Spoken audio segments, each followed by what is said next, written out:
Depois, capítulo 5. A questão das inspeções, das ações inspectivas às coletividades. Destacamos aqui uma pergunta que, infelizmente, é um hito, não é? E que gera sempre muita questão, que é do livro de reclamações. Ou seja, se as coletividades de cultura, recreio e desporto têm que ter livro de reclamações. A resposta é positiva. A partir do momento em que uma coletividade disponibiliza uma qualquer atividade, qualquer serviço, tem que ter livro de reclamações. E é interpretação oficial da Direção-Geral do Consumidor, acolhida pela ASAI, que até as coletividades que estão fechadas ao público em geral e só abrem para associados, portanto têm o seu acesso reservado a associados, até essas devem ter livre de reclamações. Porque o associado cai no conceito de público. E se é público, se estiver zangado com alguma coisa, tem que ter o direito de reclamar através de reclamações. Esta é daquelas obrigações que é muito fácil de cumprir, que, por incrível que pareça, até é razoavelmente barata, porque o livro custa 18 euros ou coisa do género, e a coima mínima para a não existência de reclamações para uma pessoa coletiva, portanto para as coletividades, é 3.500 euros. Portanto, é daquelas coisas que vale a pena cumprir. Dar-vos o exemplo da minha coletividade em Lisboa, que, como é que se diz, em Casa de Ferreiros Pedro Paulo. Nós não tínhamos de reclamações, a ASAI visitou-nos, aplicou-nos a coima de 3.500 euros. Nós, naturalmente, a coima sabemos que tínhamos que pagar, escrevemos para a ASAI, dissemos que, enfim, éramos nossos desafios votativos, que toda a verba que gerávamos era investida na nossa atividade, e eles lá nos responderam: sim senhora, pá, vocês são uns porreiraços, paguem só 1.700. Portanto, a minha coletividade vai pagar 1.700 euros à ASAI, quando podia, por 18 euros, ter resolvido a situação. Mas da ASAI percebe o Sérgio. Em relação às contas, destacamos aqui uma pergunta sobre o IVA, porque, como vos disse ao início, é aquele imposto que maior repercussão tem nas atividades das coletividades. E o que aqui está dito era aquilo que, quando o livro foi lançado, em 2012, era aceito unanimemente. Hoje já não é tão unânime quanto isso. Ou seja, a regra básica é que todas as atividades estatutárias estão isentas de IVA. Esta é a regra básica. Como tudo na vida, também a inspeção evoluiu e hoje, ainda que esta seja a regra, o provar o que é atividade estatutária tornou-se mais difícil.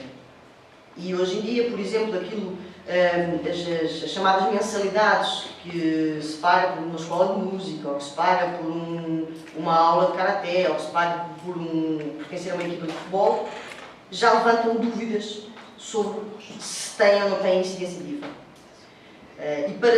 E para estar isento, tem que resultar muito claro dos estatutos e dos próprios regulamentos internos, se existirem, que aquela atividade, imaginemos a escola de música, que a escola de música é mesmo o fim estatutário daquela atividade.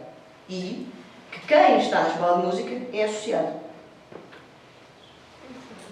Portanto, isto é uma interpretação evolutiva.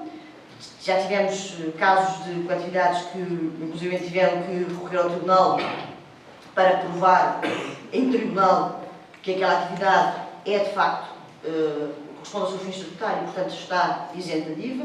Portanto, é uma coisa para ter alguma atenção. Em relação ao capítulo 7, em relação aos dois estatutos que falei ao início, destacamos aqui a pergunta sobre o Estatuto do Dirigente Associativo Voluntário, dando nota que ele resulta de anos e anos, é mesmo isto, anos e anos de luta da Confederação, das suas estruturas centralizadas, das coletividades de cultura, recreio e desporto a nível nacional, para que na Assembleia da República fossem discutidas normas jurídicas de enquadramento, mas que fossem adequadas ao movimento associativo. Numa dessas discussões, já foram, julgo que 3 em plenário, havia uma série de propostas da Confederação para serem discutidas, vários partidos políticos apresentaram projetos de lei sobre essa matéria e um dos que passou, dos pouquinhos que passou, foi este Estatuto do Dirigente Associativo Voluntário, portanto a Lei 20/2004, de 5 de junho, que é desconhecida por muitos, mas que de facto confere 3 direitos aos dirigentes associativos voluntários. Não é bem assim. Confere 3 direitos ao presidente da direção das coletividades ou a alguém em quem este delegar o exercício desse direito. Portanto, é só para o órgão executivo e, em primeiro lugar, para o presidente. Depois, se o presidente entender que outra pessoa pode usar deste direito, delega. Em regra, o que é que esta lei prevê? Prevê um crédito de horas para os dirigentes associativos, para o presidente da direção. Ou seja, a hipótese do presidente da direção poder ausentar-se do seu local de trabalho sem qualquer penalização para ir tratar de assuntos da coletividade. E este crédito de horas é mensal, não é acumulável e é tão maior quanto maior for o número de associados. Se a minha quantidade tiver 3.000 associados, eu tenho 3 dias de crédito de horas por mês, se for presidente da direção, claro. A lei distingue o que é setor público, portanto, entidades empregadoras públicas, do que é entidades empregadoras privadas. No público, a lei diz, sim senhora, apresenta um requerimento com 48 horas de antecedência, o Estado cumpre a lei, vai à sua vida na penalização.